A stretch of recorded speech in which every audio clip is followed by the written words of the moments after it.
Pigeonholed. Pigeonhole. Pigeonhole. Pigeonhole. Pigeonhole. Pigeonhole. Pigeonhole. Pigeonhole. Here comes an experiment. This episode is the audio for my first ever short film as a film student made in 2013. It's rough around the edges, but a favorite. For my film class, I followed legally blind visual artist Lavaun Benavidez-Heaster as she created and worked to promote her art. Back then, I had heard of audio description, but I didn't really know what it was or how to do it. I didn't realize you have to very deliberately and thoughtfully add silence during a film in strategic places to allow the describer room to speak and breathe. Luckily, Lavaun knew about audio description, and she did a little bit while I filmed, but that's not enough. Today's episode is the original audio from the film with added audio description I just wrote for the podcast. It doesn't at all fit in the film since it wasn't planned for, but this is how it would have gone if I'd known then what I know now. If I'd known that content creators can learn about access so that there's no tension at the end between what a filmmaker wants to show and how much of it, and what an audio describer needs to do their job. The original film was 7 minutes before I added this audio description, just for some perspective. Here's the film. The film opens on a close-up of a fair-skinned hand holding bright, shimmery yellow construction paper, a strip of the paper being cut through bottom to top. Sunlight pours in through the window. On the table below the paper, glue, blue and green paper, and a bag of shiny adornments. I'm Lavaun Heaster. Sometimes I will go by Lavaun Benavidez-Heaster. She focuses intently on paper she's cutting, brown and lightly silvered hair draped over her shoulders. I create paper craft by cutting out paper. Cuts a small black square. On the table beneath, green paper decorated with layers of construction paper to create an outdoor scene. Flowing blue river, bright cherry blossom on a tall tree.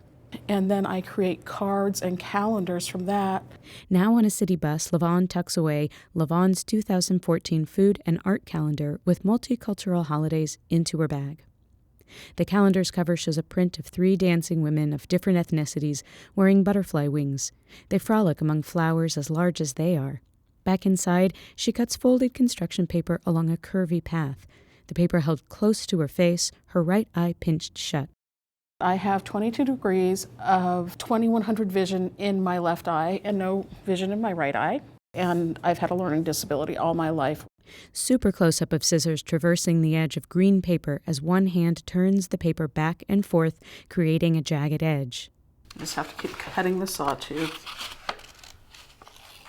I started thinking, what do I need to do to develop as an artist?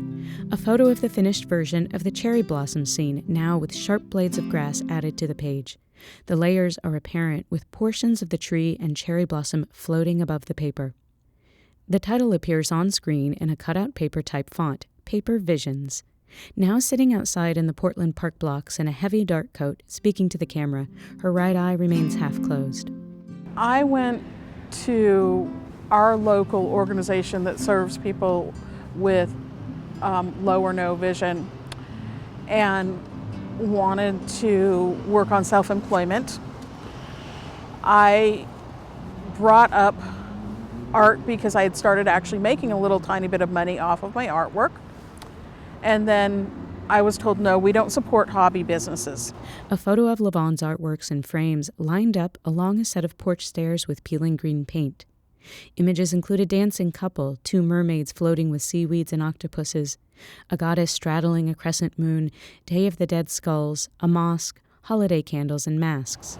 A lot of people want to be artists in this city. I believe that it's really important to figure out what's unique. The photo of artworks zooms out to reveal Lavaun sitting on the steps, holding up a giant tulip scene with fireflies. I'm not trying to recreate what I see. I'm actually telling a story, and I'm telling a story that nobody else is telling 9 out of 10 times. A series of unframed paper collage images scrolls past as Lavaun talks. Animals, landscapes, rivers, multi-generational families, showing different genders, ethnicities, disabilities, and traditional and non-traditional clothing. Not that many people are telling the story of a brown woman who has 2 young white girls, or of someone who uses a sensing cane. Not as it's the story of the person who uses the sensing cane, it's more of actually that this person is just part of the picture of what life is. Lavaun rides a city bus. The driver is reflected in the window behind Lavaun. If you're blind and you're watching a movie, you can hear the dialogue, but if there's something where you need context, audio describing helps. It gives language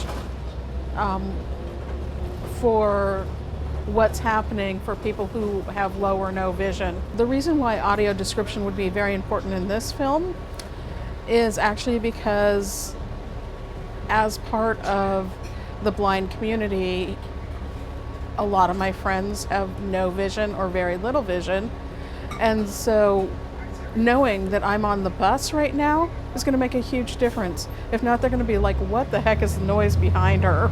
Now back at home at the sunlit work table, newspaper covers the table and Lavaun's hands come into view as she works. Got a blue piece of cardstock in the background and swirls of blue with yellow trim. I'm placing them with them all coming together in a center, which is 2 inches down from the top. And so I'm just placing them right now just to get a feel. Now the swirls have been glued to the blue cardstock lining the edges and all pointing toward the middle. A white rectangle is held down on the page by one of Lavaun's hands. She begins slipping red rectangles partly beneath the white one. I'm going to put down 2 red candles. The center white candle is kind of big and fat. The edge candles are longer and thinner. My red candle's a little bit behind the white candle, and then the other red candle is off to the side. And that's happening on both sides. Next to the candle scene, many strips of the green paper with sawtooth edges. Now a stop-motion creation of an artwork, black cardstock over an orange background. One by one, paper cutouts appear as Lavaun talks. Orange crabs fade in at the corners, then a hermit crab, a lion's face, mane wide and waving in the wind. I want to create art that people can run their fingers on and they can actually feel for my friends with low or no vision, but also really important to me is for the people who do have full vision to see that people who are blind or low vision can enjoy art. Now the animal collage melts into Lavaun at an arts fair. She holds up a greeting card with the animal collage printed on it and smiles broadly. A close-up of her face as someone paints a brown and white cat on her cheek. Now at a Portland City bus stop on a busy residential street, cars passing. It's gray out, trees with yellowing leaves, brown leaves scattered on the wet sidewalk. Lavaun walks slowly to the bus stop wearing her heavy dark coat, a backpack and shoulder bag slung over her shoulders. Text on screen, Lavaun heads to the Regional Arts and Culture Council to sell her work to the Public Arts Collection. She grabs the bus shelter wall and sets down her bags, then looks down the street. Now she walks into the Regional Arts and Culture Council office through tall glass doors. I need to figure out something where I can earn enough money to pay my mortgage and eat. Inside a conference room, Lavaun facing a fair-skinned man across the table. They both hold pens. Lavaun's blouse is decorated with patterns of gold beads along the front. RAC oversees the public art collections for the City of Portland and for Multnomah County. The principal opportunity is, I think, to bring work into that collection. Having worked for Multnomah County for years, I never saw any art around disability subject matter or by people who were identified as artists with disabilities. Lavaun's white sensing cane folded and lying on the table beside her. Coming in and talking to us is a step that I wish a lot more artists would take. Keith holds greeting cards with prints of Lavaun's multicultural family artworks. A brown woman lying in the grass with her white daughter, surrounded by flowers tall enough to reach the heavens. A group of black and brown people with and without disabilities standing together.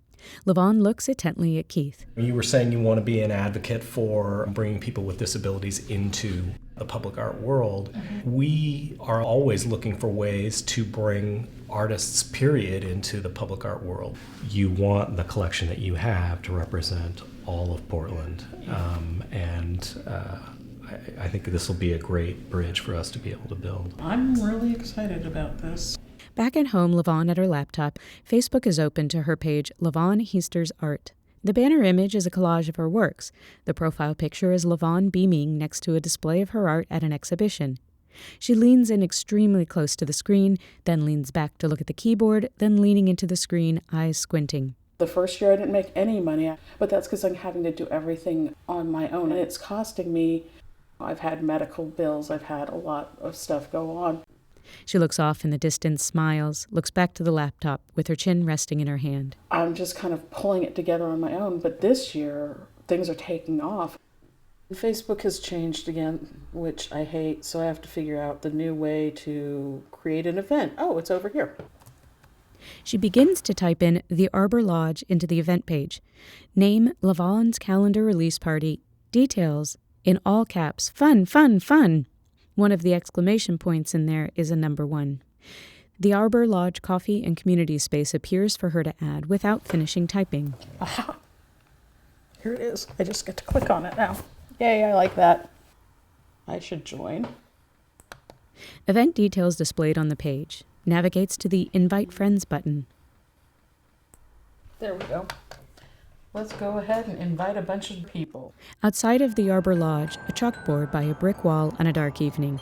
Tonight, 6 to 8 p.m., Lavaun Heaster's calendar release party, live music, fun for all ages. Inside, a fair-skinned blind woman with bells and a butterfly around her neck is playing glockenspiel. The room is filled with people of different genders and ethnicities. Friends help hang Lavaun's framed art and set out the calendars, each open to a different month. Cards, prints, and original tactile collages are arranged neatly on a table. Lavaun socializes. People look at the art. A hand strokes the green sawtooth-edged paper that is now a garland as part of the red and white candle piece. People cuddle and enjoy the music. Lavaun is overcome with a smile as a friend reaches to hug her. Cut to black. Credits roll.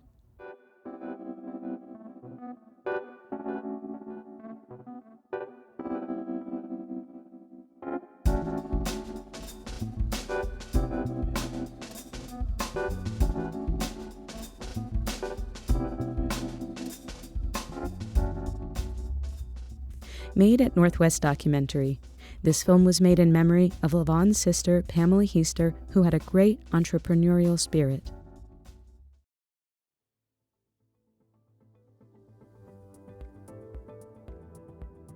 Every episode is transcribed. Links, guest info, and transcripts are all at whoamiitostopit.com, my disability arts blog. I'm Cheryl, and this is Pigeonhole. Pigeonhole.